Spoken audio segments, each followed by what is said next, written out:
Hey, Jackson? Where are you? It's getting kind of late. Jackson?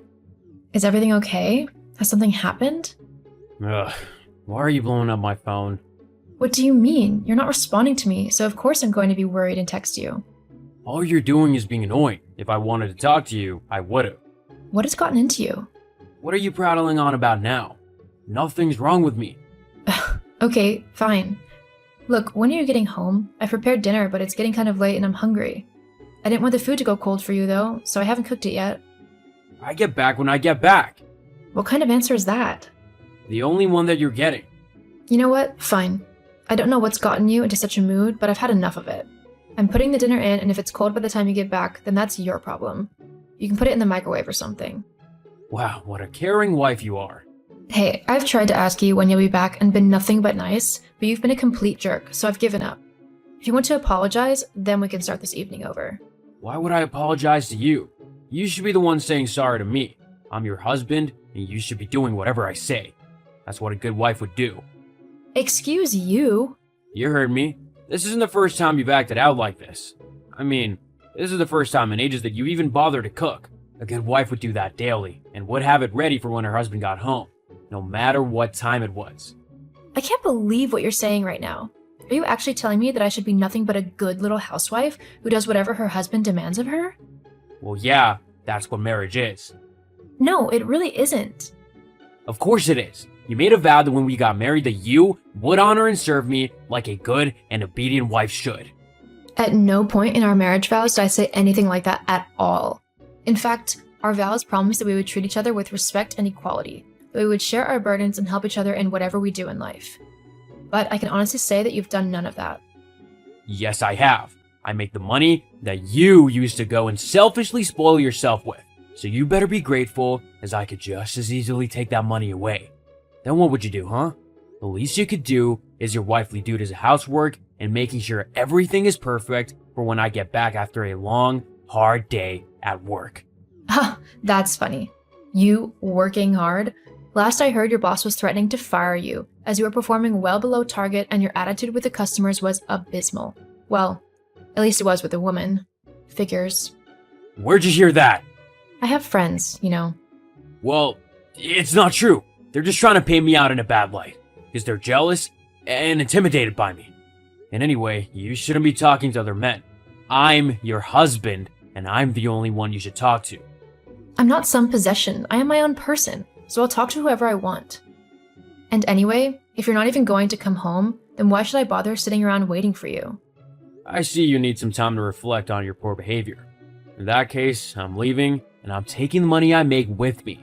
You'll not receive a dime off of me until you apologize for how you behaved to me. Oh no, what am I ever going to do without your constant moaning and sexist remarks? Just you wait. You will soon realize how much you need me and my money, and you will come crawling back to me. You just better hope I'm in the mood to forgive you. Ha, it's funny. The remarks you've made today have had me laughing more than I ever have since I met you. If anyone is going to be begging the other one, it's going to be you. And I know for certain I'm not going to be taking you back. We'll see. Have fun trying to survive when you can't pay the bills. Whatever. Hey, Vaughn, are you there? Hey Thomas, what's up? I heard about you and Jackson. Are you doing okay? Oh, you heard about that? Well, don't worry about it. I'm doing great actually. I never realized how much he weighed me down, but now that he's gone, I actually feel so much happier and lighter. I actually was thinking about filing for divorce. I just don't know where he is at the moment to serve him the papers. Oh, wow, that's great for you. I'm glad you're happy. As for where Jackson is, he's actually crashing at his mom's place. When he left you, he came and told me about it. To be honest though, I'm glad you've realized what kind of guy he is. I mean, he wasn't so bad when we were kids, but he's definitely gotten way worse over the years. Tell me about it. Yeah, I've been trying to distance myself from him actually. I don't really want to have someone like him in my life anymore. I mean, who would want to be friends with someone so horrible? I know how you feel. I bet he's causing his mom grief as well, being at hers. Definitely. They were screaming at each other before the first day was over. I feel bad for her. He just does whatever he wants without regard to anyone else. Not to mention the fact that he's broke and owes loads of people money, including me. Yeah, I've loaned him quite a bit over the years to try and help him pay the bills. I hate to break it to you, Tom, but Jackson doesn't pay the bills. I do. What? Yeah, I pay the mortgage and all the other bills as well. Jackson doesn't really contribute much to the house. He spends all of his money on drinking and gambling. What the? He said he needed it to support you because you were paid very little at your job. I didn't want you to suffer, so I helped out. That's very sweet of you, Tom, and I'm sorry that he lied to you about it. I actually earn a lot more than Jackson, so I was never in trouble.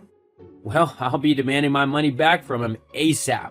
Don't be afraid to get the courts involved either. I'm sure they could help you. But I think we should get our own back as well. For all the horrible things he said and done to us. What did you have in mind? Well... Hello, Yvonne. I know it's been a while since you last heard from me. And I bet you're ready to about apologize for your unruly attitude and beg for me to come home. Am I right? Jackson, has it really been a month already? I guess time really does fly when you're finally having fun. What are you on about? You can't have been having fun. You should have been crying and begging for me to come back home. Oh, I see. You're just trying to make it seem like you were okay without me. You don't need to lie. We both know you've been a wreck since I've been gone. No need to worry, though. Once you apologize, I'll come back home. That's not the case at all. I can honestly say that I've loved every moment away from you, and that I will be happy for the rest of my life knowing that I will never have to deal with you again after this. What? What do you mean? Exactly what I said.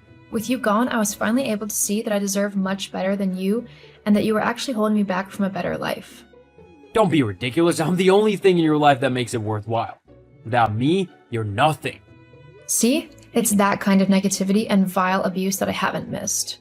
Whatever. We can talk about it when I get back home. Make sure you have my dinner ready for me. I'll be there soon. Well, I mean, good luck with that. But the family who lives there now might not be so welcoming to a stranger bursting into their home. Huh? Such a witty repartee. If you didn't understand, and no surprise with that pea-sized brain of yours, I've sold the house. You what? Sold the house. Geez, do try and keep up. Well, why would you do that? That was my home. Actually, it was my home. My name was on the mortgage, and I paid all of the bills so I could do whatever I wanted with it. I'm still your husband, so I'm entitled to half of that money. Give it to me now. What? Not even a please? Anyway, you're not entitled to anything. It was my money, and Thomas and I have used it however we wanted to. What do you mean? Oh, well, after your little tantrum, Thomas messaged me to see how I was doing. We got to talking and soon began seeing each other. Actually, we're on a little trip right now. We used the money from the house. How could you do this to me? You're my wife. About that. You'll be receiving some papers in the post soon. Make sure to sign them. What papers? They're divorce papers. I finally had enough of you and I never want to see you again. You're a petty, sexist, and small man whose only joy in life is demeaning those around you. I'm sorry I wasted so much time on you already. Thankfully, I can start righting that wrong and living my life to the fullest, without you. You won't be able to survive without me. You need my money to pay the bills. Jackson, sweetie, I earn more in 3 months than you do in an entire year. You're the one who needs me, not the other way around. And this time, I'm not going to bail you out of trouble. It's time you grow up. Or don't. I don't care either way now. I'm never going to have to deal with you again. Make sure you sign those divorce papers, otherwise I'll have to get the authorities involved. Goodbye. No, wait, Yvonne! You can't just leave me like this. I'm your husband, so do what I say. Yvonne?